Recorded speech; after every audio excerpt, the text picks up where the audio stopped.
मजे से खाना खाकर चैन की नींद सो गए। फिर देखते ही देखते एक नई सुबह हुई। ओ बिरजू, बाहर निकल। कब तक इस पुरानी झोपड़ी में दुबका रहेगा? मेरे पैसे क्या आसमान से बरसेंगे? सेठ जी, राम राम। आप इतनी जल्दी यहाँ आ गए? राम राम, सीधे काम की बात कर। मेरे 20,000 रुपए अभी के अभी वापस कर, वरना मेरे ये दोनों पहलवान तेरे घर का सारा सामान बाहर फेंक देंगे। सेठ जी, आप तो जानते हैं कि अभी फसल कटी नहीं है। हम गरीबों के पास इतने पैसे कहाँ से आएंगे? थोड़ा तो तरस खाइए। देख बिरजू, ये आखिरी मौका है। 1 हफ्ते बाद फिर आऊंगा। अगर तब पैसे नहीं मिले तो ये घर और खेत मेरा हो जाएगा। चल रे भिक्खा। इतना कहकर लालची सेठ अपने आदमी के साथ वहाँ से चला गया। राधा, अब हम क्या करेंगे? 7 दिनों में इतने सारे पैसे कहाँ से आएंगे? हम तो लूट गए। वो हमारा घर छीन लेगा। हे भगवान, क्या हमारी खुशी एक दिन भी नहीं टिकेगी? कल ही तो लगा था कि अब हमारे अच्छे दिन आने वाले हैं। बिरजू भैया, राधा भाभी, आप दोनों ऐसे हिम्मत मत हारिए। उदास होने से काम कैसे चलेगा? गट्टू, तूने सुना ना सेठ ने क्या कहा? 7 दिन में इतने सारे पैसे मैं कहाँ से लाऊंगा? बिरजू भैया, आप फिक्र क्यों करते हैं? जब तक मैं आपके साथ हूँ, उस लालची सेठ का डर छोड़ दीजिए। ये लीजिए आपकी मुश्किल का हल। अरे बाप रे, ये तो रुपयों के बंडल हैं। मुझे तो लगता है इसमें पूरे 20,000 हैं। गट्टू, इतने सारा धन ये कैसे किया? भैया, अब सोचना बंद करो। फौरन जाकर उस लालची सेठ को ये रकम थमा दो और अपना सिर ऊंचा करो। बस मेरा राज किसी के सामने मत खोलना। मैं बस पलक झपकते ही वापस आता हूँ गट्टू। आज तुम्हारी वजह से हमारे घर की छत सलामत है। बिरजू ने झटपट पैसे उठाए और तेजी से साहूकार की हवेली की ओर दौड़ पड़ा। अरे बिरजू, अभी तो 1 घंटा भी नहीं बीते और तू फिर यहाँ आ गया। क्या फिर से गिड़गिड़ाने और टाइम मांगने आया है? देख, मेरे ये पहलवान तुझे सबक सिखाने के लिए तैयार खड़े हैं। नहीं सेठ जी, मैं भीख मांगने नहीं, बल्कि आपका सारा उधार चुकाने आया हूँ। ये पकड़ी अपने पूरे 20,000 रुपए और ऊपर का ब्याज भी। क्या? पूरे 20,000? अरे ओ बिरजू, सच बता, कहीं तूने कोई खजाना तो नहीं लूट लिया या फिर किसी के साथ कोई गलत काम करके ये पैसे लाया है? सेठ जी, आप मुझ पर शक क्यों कर रहे हैं? मैं कोई बुरा काम नहीं करता, बस कहीं से बंदोबस्त हो गया। आप ये रकम गिनिए और मेरे खेत के कागजात मुझे सौंप दीजिए। अरे, ये नोट तो एकदम नए और चमचमाते हुए हैं, जैसे अभी अभी फैक्ट्री से निकल कर आए हों। बिरजू, मुझे बेवकूफ मत बना। कल तक तेरे घर में खाने के लाले थे, तेरी बीवी पड़ोसियों से मदद मांग रही थी, फिर रातों रात तू इतना अमीर कैसे हो गया? सच उगल, ये जादू कहाँ से हुआ? अरे वो शहर में मेरा एक पुराना साथी रहता है, धनराज। बहुत बड़ा सेठ है वो। उसने मेरी मुश्किल घड़ी में साथ दिया है। धनराज? अरे बिरजू, मैंने तो आज तक तेरा कोई ऐसा अमीर रिश्तेदार नहीं देखा। और ये कैसा दानी दोस्त है जिसने बिना कुछ पूछे ही तिजोरी खोल दी? दाल में कुछ काला है। सेठ जी, वो सालों से 7 समंदर पार था। आज सवेरे ही वो गांव के किनारे पर मुझे मिल गया। मेरी परेशानी जानकर उसने तुरंत मेरा हाथ थाम लिया। आखिर पुराने दोस्त ही तो काम आते हैं। वाह, तेरी किस्मत तो चमक गई। ये ले अपनी रसीद और जमीन के कागज। आज से तेरा और मेरा कोई लेना देना नहीं। तेरा सारा कर्जा खत्म। आपका बहुत शुक्रिया सेठ जी। अब मैं चलता हूँ। राम राम। बिरजू को लगा कि मुसीबत टल गई, पर उसे क्या पता था कि लालची सेठ की नजर अब उसके पीछे है। अगली सुबह जब सूरज निकला तो बिरजू की आंखें खुली, पर गट्टू अपनी जगह पर नहीं था। गट्टू, ओ गट्टू, तू कहाँ चला गया भाई? राधा, ओ राधा, जल्दी बाहर आओ। देखो हमारा गट्टू कहीं नहीं मिल रहा। अरे, इतनी सुबह सुबह क्या हो गया? गट्टू यही तो था। वो हमें छोड़कर भला कहाँ जा सकता है? राधा, ये देखो, मिट्टी पर ये निशान कैसे है? ऐसा लग रहा है जैसे कोई उसे घसीट कर ले गया हो। और ये लाल धब्बे? नहीं, ये तो खून है। जरूर मेरे गट्टू के साथ कुछ बुरा हुआ है। हे ईश्वर, कल ही तो उस मासूम ने हमें मुसीबत से निकाला था।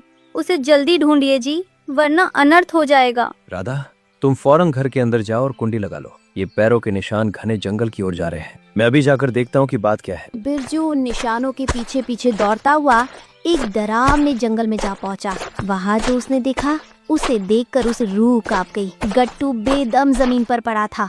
उसके शरीर पर गहरी चोटें थी, जैसे किसी खूंखार शिकारी ने उस पर हमला किया हो। वो बिल्कुल हिल भी नहीं पा रहा। गट्टू, नहीं, तुम ऐसे हार नहीं मान सकते। अपनी आंखें खोलो दोस्त। तुम्हारे पास तो जादुई शक्तियाँ थी, फिर तुम्हारी ये हालत किसने की? कल तुमने हमें सहारा दिया और आज खुद इस हाल में हो। हे भगवान, ये क्या हो गया? बिरजू अपने प्यारे दोस्त को गले लगाकर जोर जोर से रोने लगा। तभी वहाँ से एक सिद्ध महात्मा गुजर रहे थे। बिरजू की पुकार सुनकर वे रुके और उसके पास आकर बड़े ही शांत स्वर में बोले, बेटा, इस संसार में मोह ही सब दुखों की जड़ है। जिसका समय पूरा हो गया उसे तो जाना ही होगा। एक जानवर के लिए इतना विलाप क्यों कर रहे हो? महाराज, ये कोई मामूली जीव नहीं, मेरे बच्चे जैसा है। इसने हर कदम पर हमारा साथ दिया है। इसके बिना हम जी नहीं पाएंगे। आप ज्ञानी महात्मा हैं, दया कीजिए और अपनी शक्तियों से इसे दोबारा जीवित कर दीजिए। मेरी बात गौर से सुनो बालक। मैं अपनी तपस्या के बल पर इसे केवल 7 दिनों का जीवन दान दे सकता हूँ। जैसे ही 7वें दिन सूरज डूबेगा इसकी धड़कनें फिर से रुक जाएंगी। सिर्फ 1 हफ्ता? महाराज, क्या कोई ऐसी तरकीब नहीं जिससे मेरा दोस्त हमेशा के लिए मेरे पास रुक जाए? क्या इसे पूरी तरह ठीक करने का कोई और उपाय नहीं है? एक मार्ग है, लेकिन वो संकटों से भरा है। यहाँ से कुछ दूरी पर एक मायावी वन है। उस भयानक जंगल के बीचों बीच एक अमर सरोवर है। अगर तुम 7 दिनों के अंदर उस सरोवर का पवित्र जल लाकर इसे पिला दो तो तुम्हारा ये मित्र फिर से पूरी तरह ठीक हो जाएगा और लंबी उम्र पाएगा। मायावी वन? मैंने सुना है कि जो भी उस अंधेरे जंगल में कदम रखता है वो कभी लौटकर नहीं आता। वहाँ तो रूहें और साए भटकते हैं। बिल्कुल सही कहा। वहाँ कदम कदम पर जादुई ताकतें तुम्हें डराने की कोशिश करेंगी। क्या तुम वाकई अपने इस साथी के लिए अपनी जिंदगी दांव पर लगाने को तैयार हो? जी महाराज, मैं जरूर जाऊंगा।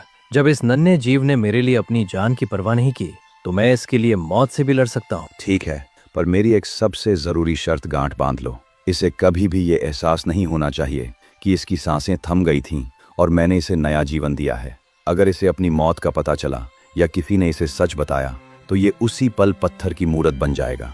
फिर दुनिया की कोई भी ताकत इसे दोबारा जिंदा नहीं कर पाएगी। मैं आपको जुबान देता हूँ महाराज, मेरा मुंह हमेशा बंद रहेगा। मैं उसे भनक तक नहीं लगने दूंगा।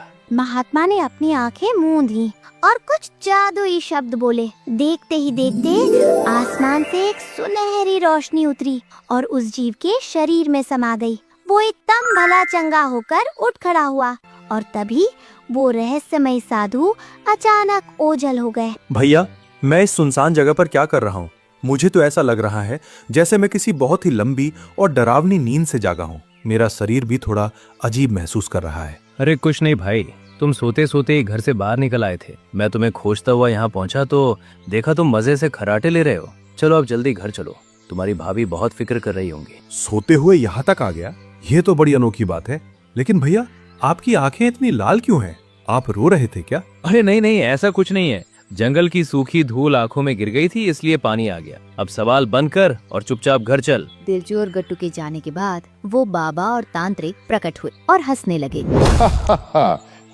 बेचारा भोला बिरजू, उसे क्या पता कि जिस रास्ते पर वो जा रहा है वहाँ से वापसी मुमकिन ही नहीं है। वो खुद चलकर मौत के जाल में फंसने जा रहा है। वाह गुरुदेव, आपने क्या चाल चली है। अब वो खुद उस मायावी जाल को लेने जाएगा और हमारा काम बिना किसी मेहनत के पूरा हो जाएगा। बिरजू गट्टू को सुरक्षित घर ले आया, लेकिन उसे घर के बाहर ही रुकने को कहा। गट्टू, तुम यहीं ठहरो, मैं जरा खुद को साफ कर लूं और तुम्हारी भाभी से कहकर तुम्हारे लिए बढ़िया सा नाश्ता तैयार करवाता हूँ। ठीक है भैया, जल्दी आना। मेरे पेट में तो जैसे चूहे दौड़ रहे हैं। बिरजू फौरन कमरे के भीतर गया और राधा से मिला। क्या बात है जी, आप इतने डरे हुए क्यों हैं? हमारा गट्टू सलामत तो है ना? राधा, मेरी बात ध्यान से सुनो। हमारे पास वक्त की बहुत कमी है। सच तो ये है कि गट्टू की जान जा चुकी थी। हे राम, ये आप कैसी अनहोनी बातें कर रहे हैं? धीरे बोलो। एक महात्मा ने उसे सिर्फ 7 दिनों की मोहलत दी है। अगर इन 7 दिनों में मैं उस खौफनाक जंगल से जादुई पानी लेकर नहीं लौटा तो वो सदा के लिए पत्थर बन जाएगा। पर उस खौफनाक वन में तो पैर रखते ही जान चली जाती है।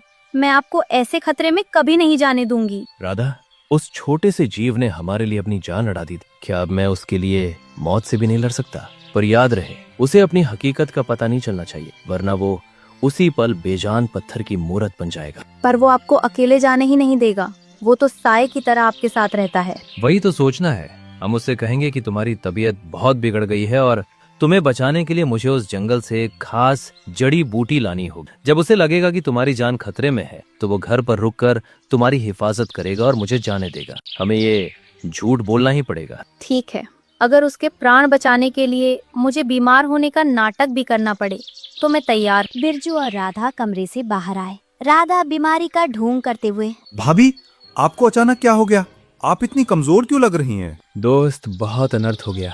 जब मैं तुम्हारी तलाश में बाहर गया था तभी किसी विषैले जीव ने इन्हें डस लिया। इनका शरीर जहर से नीला पड़ता जा रहा है। आप फिक्र मत कीजिए, मैं अभी अपनी करामाती शक्तियों से भाभी का सारा दर्द और जहर खत्म कर देता हूँ। नहीं गट्टू, इस खतरनाक जहर पर कोई भी जादुई ताकत असर नहीं करेगी। महात्मा जी ने बताया है कि इन्हें बचाने का सिर्फ एक ही तरीका है, उस डरावने जंगल अमर सरोवर से नीले फूल वाली औषधि लाना। उस खौफनाक जंगल का नाम मत लीजिए भैया, वो जगह तो साक्षात यमराज का घर है।